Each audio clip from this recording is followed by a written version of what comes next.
Hey guys, Chris French here with French's Custom Outdoor Concepts, your outdoor enthusiast. So today I wanted to touch base on how much does it cost to build a deck. So this is probably the first thing that pops into somebody's head when they are like, think we're ready to build outside, ready to expand the back door entertaining area. Let me figure out how much I need to budget for this, right? Because everybody works hard for their money. So you always want to budget around, what it is you can and can't afford, right? So what you do, you jump online, right? You do a quick Google search. How much does it cost to build a deck? How much does decking cost, right? And what you're going to get is just first page, second page, I don't care how many pages. It's going to be things like HGTV, Home Advisor, Decks.com, Angie's List. Or on the other side, you're going to have material suppliers. You're going to have Trex.com. You're going to have TimberTech. You're going to have decorators. You're going to have people that are trying to sell you that specific product, right? Which is all fine and dandy, right? The problem is that those websites don't know what it costs to build a deck in your backyard, right? They go based off of polling and statistics and demographics and just stuff, random information that they put together in their little computers, and they spit out a range. Oh, a deck down in South Texas should run you $14,000 to $20,000, let's just say, right? Okay, well, what size deck is that? 10 by 12, 12 by 12, there's a lot of factors, right? So let's, for example, today, let's just build a 10 by 12 deck, right? In your backyard. So first off, we need to figure out, can we build this deck? Because that's really the first determining factor, is can we build this deck back there?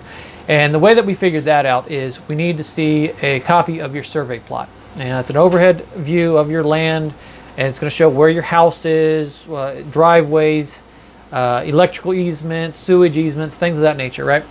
And it's a document that you got when you closed on your house. And on that, it's going to show, do you have any building setbacks? Okay, so, and we've done work in certain municipalities where the entire backyard is a building setback, like right up to their door. So, which that's not necessarily a no, but you'd have to go in and you'd have to appeal it, get a variance, and a lot of times it's just a headache to start off with. So. But let's just say that we're all good to go. You can build a 10 by 12 deck, right? Okay. What materials are we using, right? You're going to do pressure treated decking, cedar decking. You're going to go high end and do a composite or a PVC like Trex or TimberTech, again, or decorators. Are we putting this on a wood frame? Are we putting this on a steel frame? Okay. How high is this deck? If it's anything over 30 inches, IRC regulates that we have to have handrail around it, okay? So let's say that it is 30 inches and we're putting rails. What type of railing? We're gonna do a wood rail, we're gonna do a custom metal rail.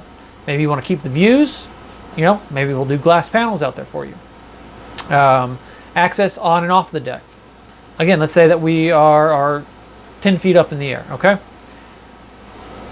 How many steps down to the ground? If it's anything more than 12, we have to have a landing, okay? And then stairs in and of themselves is a whole, it's a whole deck. A lot of times it costs just as much as the deck itself because of the amount of framing that goes into it, okay? And then of course the guardrail down the side of it, match the rest of the deck itself. And if we are 10 feet up in the air, okay? Do you want to utilize that space underneath? Do you want to add do skirting and make it like a shed? Or maybe you do a concrete pad underneath there and you utilize that for added living space, right? So there's just really a lot of different factors that go into building a deck in your backyard. But let's just say that we have a 10 by 12 deck sitting on the ground, no rail, no steps, no skirting, okay? So we don't have any of the added stuff around it. You want to do it out of pressure treated pine. You're looking at about $15 to $20 a square foot, and that's Labor, material, tax, title, license. Drive it off the lot, right? You're also, if you want to go with like Western Red Cedar, you're going to be looking at somewhere anywhere between $25 to $40 a square foot. Again, just depending on the complexity. You know, if it's just a square deck, not a big deal. But if you want to, let's say that that deck actually butts up to a custom pool that you have, and it's got a curved radius. And of course, here at French's, we love building curves. So the added structure, as well as time and materials that it takes to steam bend the trim work, to build it all out, make sure it's structurally sound, you know, that's going to add to the cost. So, you know, there's no one right answer, unfortunately, when it comes to how much does a deck cost. Best bet is go ahead and contact your local professional, have a designer come out, have them look over the space, take their measurements, listen to you. That's the key thing. You know, don't let them tell you what you need to do out there. They need to listen to you, and they need to find out what it is you're going to be using this space for. Okay? Now, if they're worth their salt, you know, they're going to have suggestions based on past experience. You should try this, or, you know, no, let's not do this. You know, let's try something else. So, you know, let them come out. They're going to work up a design. They're going to work up a bid. They'll submit that to you. And from there, you know, you have your range of what it is it would cost. And of course, the price could always, all right, that's too much. Let's work it back. Maybe less square footage, less accessories, or no, that's actually pretty decent. Let's move forward. You know, let's maybe add a bench, add some railing, add a cover maybe, you know, a patio cover over top of the deck itself. So again, there's a lot of factors that go into it. But again, the best thing is just to have a professional come out, take a look at it, and then get you an accurate bid in a timely manner. Take care, guys. Until next time.